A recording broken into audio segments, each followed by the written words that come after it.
गर्मी से परेशान चुड़ैल। ज्वालापुर गांव में रहने वाले लोग काफी खुशहाल और समृद्ध थे। सभी के घरों में सालों पहले शौचालय और बाथरूम का निर्माण हो चुका था। मई का भरपूर गर्मी भरा महीना शुरू हो चुका था।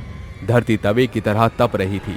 सभी जने अपने घरों में बैठे हुए थे। तभी ललिता पसीना पोंछते हुए कहती है, हाय राम, इस जेठ की गर्मी ने तो बुरा हाल कर दिया। पंखे की हवा में भी शरीर आलू की तरह उबल रहा है। उफ, ये गर्मी जान लेकर छोड़ेगी। ललिता ऐसा कह रही होती है कि तभी उसका पति मंगल घर के अंदर आता है और ललिता कहती है, हाय हाय, बेड़ा गर्क हो इस गर्मी का। अरे आप तो सर से पांव तक पसीने से नहा चुके हैं। कहा था ना मैंने, सुबह की दोपहर में घर मत लौटना, किसी पेड़ की छाए में बैठ जाना। आसमान में बैठे सूर्य देवता आज मुझसे दुश्मनी निकाल रहे हैं। पूरा शरीर कड़कड़ाती धूप से जल गया है।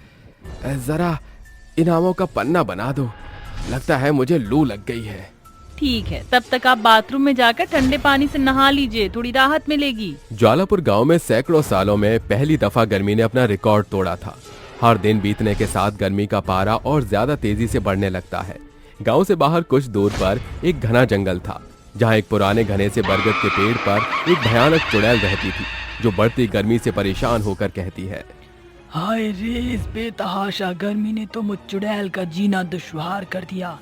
ये चुपती जलती गर्मी से बचने के लिए अब तो मुझे जंगल से बाहर निकलना ही पड़ेगा। चुड़ैल पेड़ों से उछलती कूदती जंगल से बाहर निकल पड़ती है और चारों तरफ देखकर कहती है, ये गांव वाले कितने कंजर हैं। चुड़ैल के लिए ना कोई तालाब बनवाया है ना कुआं।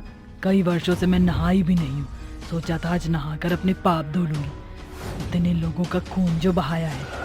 चुड़ैल उड़ती हुई और आगे तलाश में निकल पड़ती है। तभी उसे एक बहुत ही पुराना पोखर नजर आता है, जो बहुत ही कूड़े कचरे से भरा होता है और उसका पानी एकदम काला होता है, जिसे देखकर चुड़ैल कहती है, ये तो वही कहावत हो गई, छोटी गंगा बोल के नाले में कुदा दिया। हाय रे दैया, ये दिन आ गए हैं क्या मेरे, जो मुझे इस मैली गंगा में नहाना पड़ेगा। ऐसे में ज्वालापुरी के गांव वाले आखिर नहाते धोते कैसे हैं। आज की रात ये पता लगा कर ही रहूंगी। थोड़ी देर में चारों ओर रात का अंधेरा छा जाता है और चुड़ैल तेजी से उड़ती हुई गांव की तरफ बढ़ते हुए हाथों से हवा करती हुई कहती है, हाय ये गर्मी मुझे सर से पांव तक भिगोई चली जा रही है। लक चिक बिजली गिराने मैं हूँ आई, कहते हैं मुझको हवा हवाई।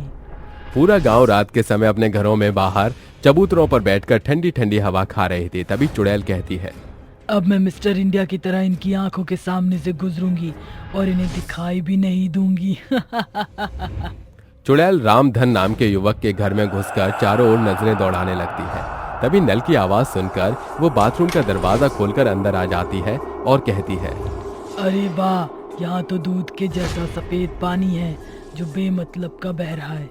ये बेपरवाह गांव वाले नल खुला छोड़कर हवा खाने में लगे हैं। क्यों ना मैं नहा लूं।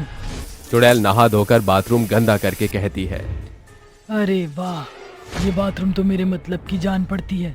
अब गर्मी बीतने तक मैं ज्वालापुरी गांव के बाथरूम पर ही कब्जा करके रहूंगी। उसे मुझे गर्मी से परेशान नहीं होना पड़ेगा। फिर चुड़ैल छत से चिपक कर पंखे की हवा खाने लगती है और जब रामधन नहाने के लिए बाथरूम में आता है तो कहता है, अरे ये घर का बाथरूम है कि सरकारी स्नान घर? इतना गंदा कैसे मचा हुआ है यहाँ? कौन बदबूदार विकट प्राणी अपने शरीर का सालों का मैल झाड़ गया है? अब मैं सालों से नहीं नहाई थी तो थोड़ी बहुत गंदगी तो मचेगी ही ना। आधी रात जब सारा गांव गहरी नींद में होता है, तभी गर्मी से परेशान होकर चुड़ैल की आंख खुलती है और वो कहती है, गर्मी ने तो मुझे परेशान करके रख दिया है। पूरा शरीर पसीने से चिपचिपा रहा है।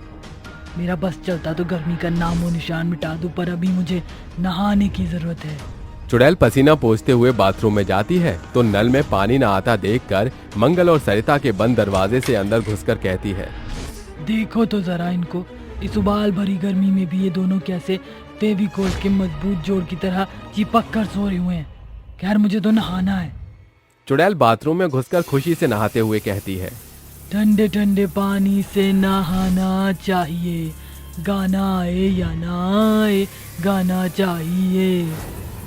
आवाज सुनकर सो रहे मंगल की नींद खुल जाती है और वो कहता है, सरिता तो मेरे बगल में सो रही है, फिर बाथरूम में कौन हो सकता है? कहीं गलती से नल तो खुला नहीं छूट गया है। मंगल जैसे ही बाथरूम का दरवाजा खोलता है तो भयानक चुड़ैल को देखकर हक्का बक्का रह जाता है और चुड़ैल उससे बोलती है, सैया ने देखा ऐसे मैं पानी पानी हो गई। क्यों री मंगल, आधी रात को तेरे कलेजे में कौन सी बेचैनी उठी थी जो मरने के लिए यहाँ चला आया? अरे सरिता उठो, हमारे बाथरूम में चुड़ैल ने कब्जा कर लिया है। चुड़ैल गुस्से में बौखलाकर उसे मार देती है और सुबह उसकी लाश देखकर सारे गांव वाले चिंतित होकर कहते हैं, इतनी बेरहमी से किसने मंगल को मार दिया? पता नहीं मुखिया जी, किसने मेरा सुहाग उजाड़ दिया। संभालो सरिता। ऐसे ही हर रात गांव का कोई न कोई शख्स अपनी जान गंवा रहा था। एक रात चुड़ैल गांव में रहने वाले सुमित के बाथरूम में नहाकर कहती है, अरे ये बाथरूम तो बड़ा ही शानदार है, संगे मरमर पत्थर से जो बना है। जरा इस शीशे में अपने हुस्न का दीदार तो कर लूं, नहा धोकर कैसी लग रही हूँ। चुड़ैल शीशे के आगे अपना चेहरा निहारते हुए कहती है, अरे मैं तो परम सुंदरी लग रही हूँ। हाथों में तौलिया लिए हुए सुमित दरवाजा खोलता है और चुड़ैल को देखकर स्तब्ध रह जाता है कि चुड़ैल कहती है, तुम्हारी मजाल कैसे हुई मेरे सौंदर्य के बीच में कलर डालने की? अब तुम मरोगे। बचाओ माँ, बाथरूम में चुड़ैल घुस आई है। गुस्से में लाल पीली हुई चुड़ैल सुमित को मार डालती है और ये मंजर देखकर उसकी माँ धनिया भागकर सबको इकट्ठा करती है और मुखिया कहता है, क्या बात है धनिया, इतनी रात को सबको यहाँ बटोरने का क्या मतलब? मुखिया जी, गांव के सब लोगों को चुड़ैल मार रही है। वो गर्मी वाली चुड़ैल है। चुड़ैल को भी हम इंसानों की तरह गर्मी लगती है और हमारे गांव में कोई भी तालाब या नहर नहीं है। शायद इस चुड़ैल ने हम सभी के बाथरूम पर कब्जा कर लिया है। कल भोर होने को ही हम इसका निवारण करेंगे। अगली सुबह सभी लोग गंदे पड़े हुए पुराने पोखर को साफ करवाकर वहां पानी भरवा देते हैं और चुड़ैल को पुकार कर कहते हैं, ओ गर्मी वाली चुड़ैल, कहाँ है तू? बाहर निकल। चुड़ैल उनके पास आकर कहती है, एक तो मैं इस घनघोर गर्मी से परेशान हूँ, तुम लोग मुझे बुलावा क्यों भेज रहे हो? देख चुड़ैल, तू हमारे ज्वालापुर गांव से चली जा। हमने गांव के बाहर वाला पोखर तेरे रोजमर्रा के लिए साफ करवा दिया है। अगर ये शुभ काम तुम पहले ही करवा देते तो इतने गांव वालों को अपनी जान न गंवानी पड़ती। अच्छा अब मैं चलती हूँ, चुपती जलती गर्मी से मेरे तन बदन में आग लग रही है। आज उस पोखर में नहाकर खूब मजे करूंगी। इस तरह गांव के लोग गर्मी से परेशान चुड़ैल के लिए पोखर साफ करवाकर हमेशा के लिए उससे छुटकारा पा लेते हैं।